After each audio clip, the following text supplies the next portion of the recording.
Hey everyone, Siobhan here. Today's video is going to be sort of a story time, but it's also going to be a video in which I'm sharing some of my random thoughts. Recently, I was ghosted by a friend. It's weird to use that word in reference to myself because anytime I've heard it brought up, it's been in the context of some sort of dating story, and I've been married for 10 years. I guess I missed out on that whole Tinder thing. Thank goodness. If anything, being ghosted has given me a lot to think about, and it's given me some insights not only into my friend, but into the whole phenomenon that seems to be relatively prevalent on social media. I've come to believe that some of this recent dumping was actually my fault, but my conclusion has been that a friend that ghosts is legitimately the worst. And over the course of the video, I'm going to explain why I think this. Before beginning, I want to mention that I was so perplexed by this recent ousting that I actually went online to do some research on the topic of ghosting. And just as I suspected, there weren't a ton of vlog videos or essays about being ghosted by friends. It was kind of just as I suspected,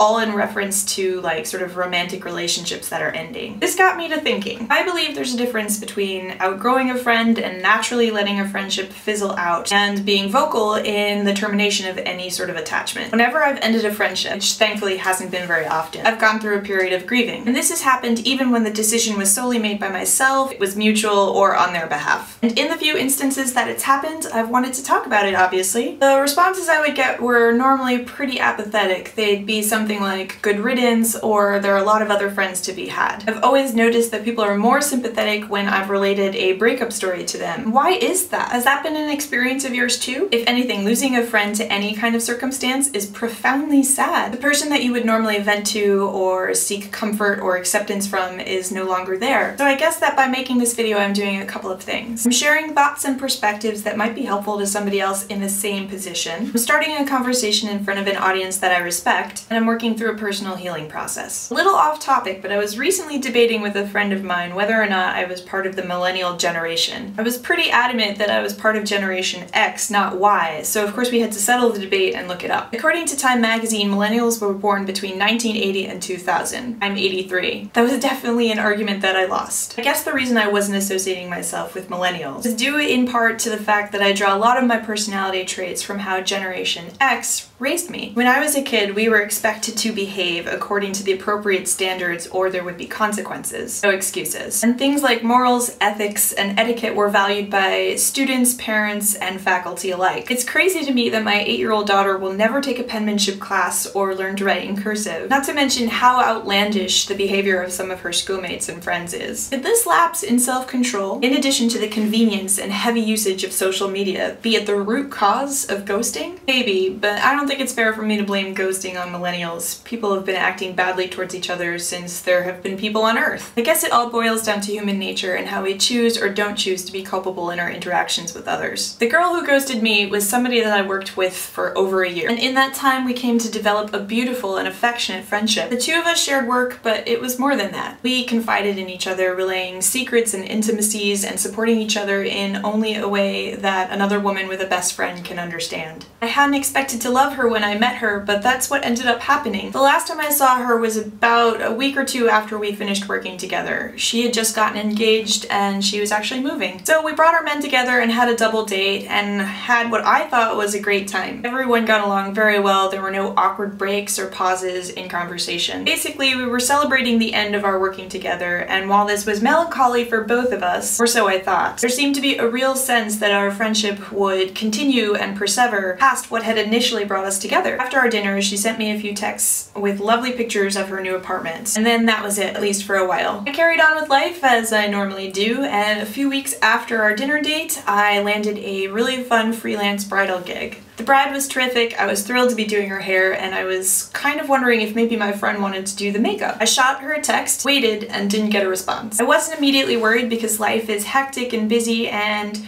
I figured she'd get back to me as soon as she could. 2 days later, I still hadn't heard from her, and I really needed that makeup artist, so I posted in a place on Facebook that I was sure she would see. I didn't want to be a nuisance and text her twice. And I was still functioning under the notion that we were friends and she would get back to me. She didn't. The day of the job came and went. Thankfully, everything everything went smoothly, and because my friend does work that's closely aligned to what I do, I wanted to tell her about how much fun I had had on the job. So I texted again, and just like last time, I didn't get a response. This is when I started to question her intentions in terms of our friendship. And that's because this is a person whose phone is literally attached to her hand. As I began to think about it, I realized I hadn't seen her like any of my statuses or images in a while, nor had I seen her make any posts either. I double-checked to make sure that we were still friends on Facebook, and we were. But weird, right? So I sent her a private message that was something along the lines of, "Hey, are we okay? Haven't heard from you in a while, just checking in to see if everything's alright." As I pressed send, I had this vague memory of her telling me that her grandparents hadn't been doing very well. My mind immediately went to a dark place, and now I was worried. Next day I checked my email, and while I saw that she'd read my note, there was still no response. Unsure of how to proceed, I decided to reach out to two of our mutual friends. Maybe they'd heard something that I hadn't. Turns out she'd been in contact with both of them, more so with one than the other, and both of these women, neither of whom I'd had any issue with before, were now being incredibly evasive. I could feel in their voices that they were covering for her and shielding her privacy from me. Finally, ding ding ding, point taken. I was so hurt, so I returned to my computer and typed out another message. This time I told her that I knew she was avoiding me, I was confused about why, and I wasn't going to reach out anymore. I was putting the ball in her court. To my surprise, she messaged me a few days later. Looking at it now, I almost wish that she hadn't, because I was working towards coming to terms with all of this. And what she said only unnecessarily extended that process for me. She was pretty shifty in her message. There was this whole part about being busy and not having very much time to get back to me. In essence, a load of bollocks. But there was also an apology and an assurance that she would get back to me in a few days and really explain then. Okay.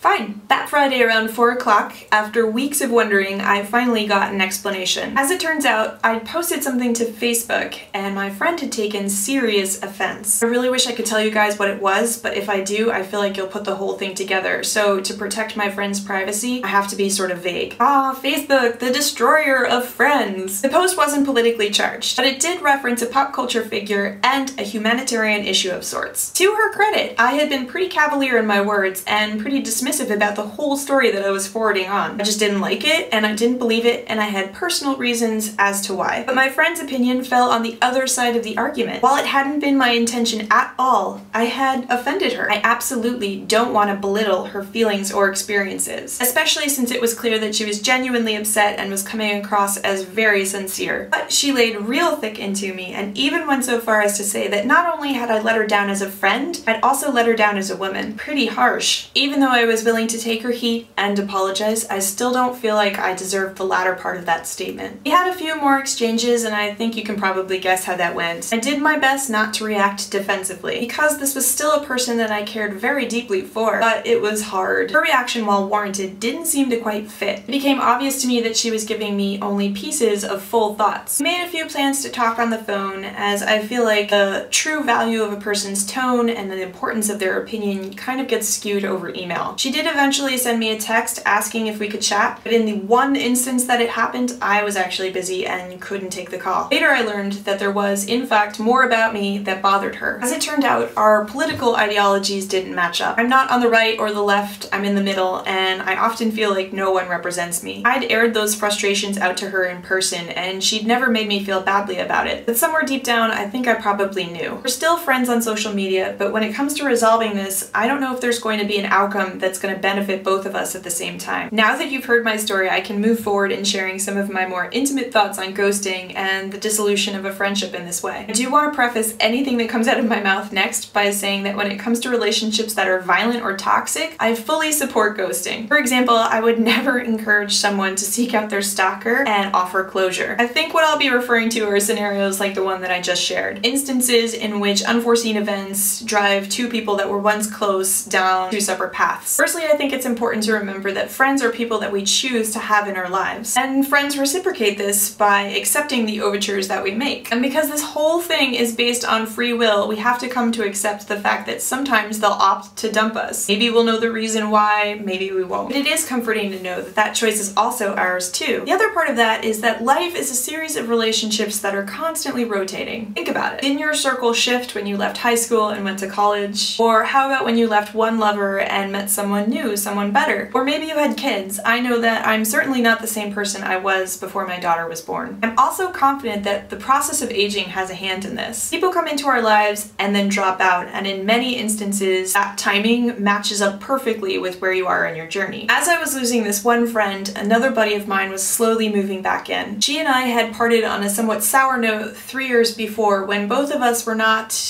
in the best of places personally. But when we found ourselves at the same table again, a conversation started and I realized how perfectly she fit back into my life. I'm happy to say that I think the feeling was mutual because now I'm doing her wedding hair and shopping for a bridesmaid's dress. So you see what I mean by shifting and rotating? Actually, it kind of reminds me of that song about friendships being silver and gold. Totally full circle. This doesn't mean that feeling sad when you're ghosted is weird. In fact, I went through a plethora of emotion when I realized that I was being cut off. At first, I was astounded. There's no other adjective to describe it. I had never considered that this was something that could happen between the two of us, especially after everything we've been through. And I moved into feeling bummed, sad, guilty, and of course angry. It also changed from day to day, although resentment constantly underlined most of what I was feeling and going through. When confiding in my best friend Dana, she immediately said something that grounded me, and it was, "Anger is judgment." How she comes up with these profound one-liners, I will never know. I almost wanted to hang up the phone on her because it was annoying how right she was. Anger is judgment. My ghoster was upset with me because she just was. It's not my place to dictate how another person should feel about me or my opinions. And clearly it's not a reflection of who I am overall. Accepting all of this takes time though. Realizing that whether or not I feel I deserve it is completely and totally irrelevant. And yet I was still angry. After all, I'm a human being and I'm flawed just like everybody else. Dana's words mellowed me out and put me on track